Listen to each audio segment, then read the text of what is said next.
तो आज हम आद्य एकक कोष्टिका में संकुलन क्षमता पढ़ेंगे। संकुलन क्षमता यानी कि पैकिंग इफिशियंसी क्या होती है, पिछली वीडियो में मैंने बताया है आपको।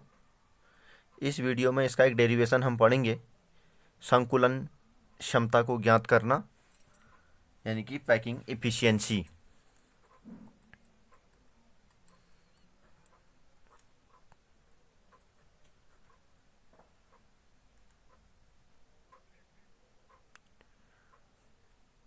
Packing efficiency.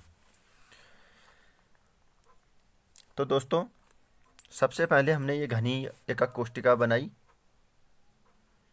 इसमें गोलों को इस तरह रिप्रेजेंट करते हैं, इस तरह से हर इस कोने में गोले, इस कोने में और जगह भी, इन कोनों में भी हम बना सकते हैं इनको।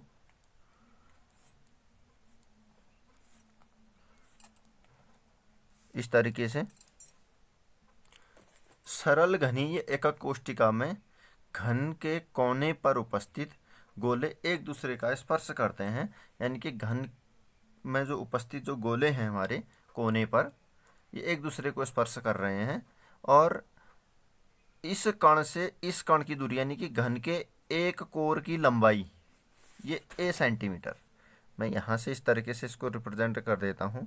ये जो है आपका a सेंटीमीटर।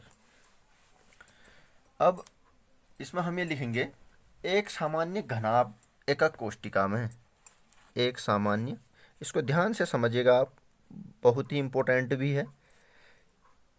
एक सामान्य घनाभ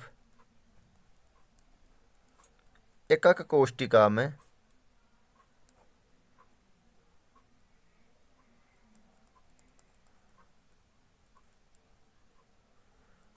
8 कोनों पर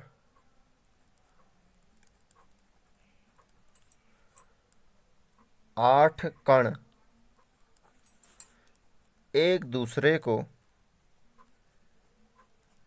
स्पर्श करते हैं।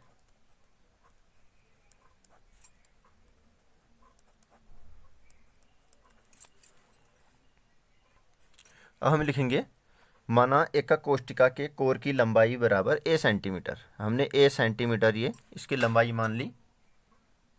इस गोले की त्रिज्या r और इस गोले की त्रिज्या भी क्या होगी हमारी r। अब हम इसमें लिखेंगे, चूंकि गोले आपस में एक दूसरे से जुड़े रहते हैं,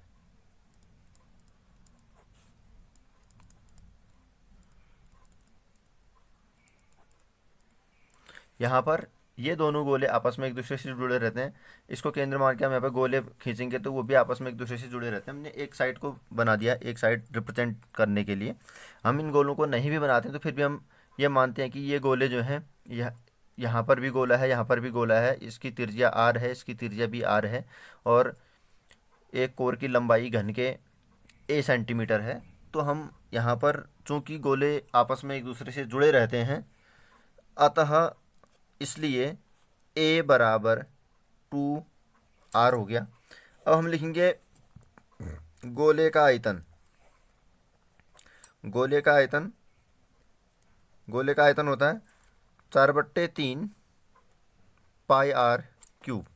गोले का आयतन हो गया 4/3 पाई r क्यूब प्रति एकक कोष्टिका में कणों की संख्या। अब हमने इसमें ये देखना है, इस सामान्य एकक कोष्टिका में प्रति एकक कोष्टिका में कणों की संख्या।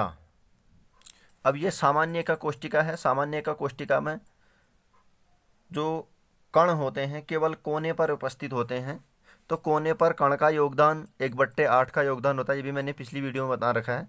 तो 8 कोने हैं, 8 गोले हो गया 8 कोनों पर, एक कोने पर निकालना है तो 1/8 का योगदान होता है, तो यानी कि 1 आ गया हमारा। प्रति एकक कोष्टिका में कणों की संख्या आद्य एकक कोष्टिका के लिए 1 हुआ, यानी कि सामान्य एकक कोष्टिका के लिए 1 हुआ। तो अब हम इसमें क्या कर देंगे, गोलों की घन का आयतन। अब हम लिखेंगे इसमें घन का आयतन बराबर ए क्यूब बराबर 2, ये 2r है ए का मान, 2r क्यूब यानी कि 8r क्यूब। अब प्रति एकक कोष्टिका में कणों की संख्या 1 थी, तो गोले का आयतन यहाँ पर 1 से ही मल्टीप्लाई होगा, तो यहाँ पर 4/3 पाई आर क्यूब आ जाएगा। अब हमारा संकुलन क्षमता, संकुलन क्षमता, संकुलन क्षमता आएगी, परसेंटेज में आती है, गोले का आयतन,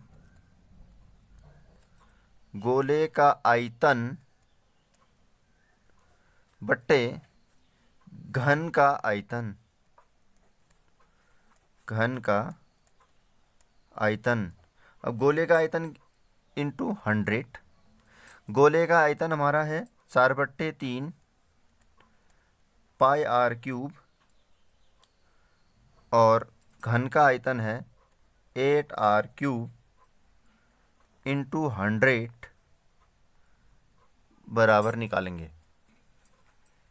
तो ये हो गया आपका 4/3 pi r cube, 8r cube 100, r cube से आर क्यूब कट गया, 4 का 4, 4 दूना 8, तो ये आ जाएगा आपका, ये आ गया आपका 3.14 पाई की वैल्यू रख दी हमने इंटू 100/6, यानी कि ये आ गया 314/6, तो ये आ जाएगा 5 फिर 2.4 यानी कि 52.4% इस आद्य एकक कोष्टिका की संकुलन क्षमता आ गई।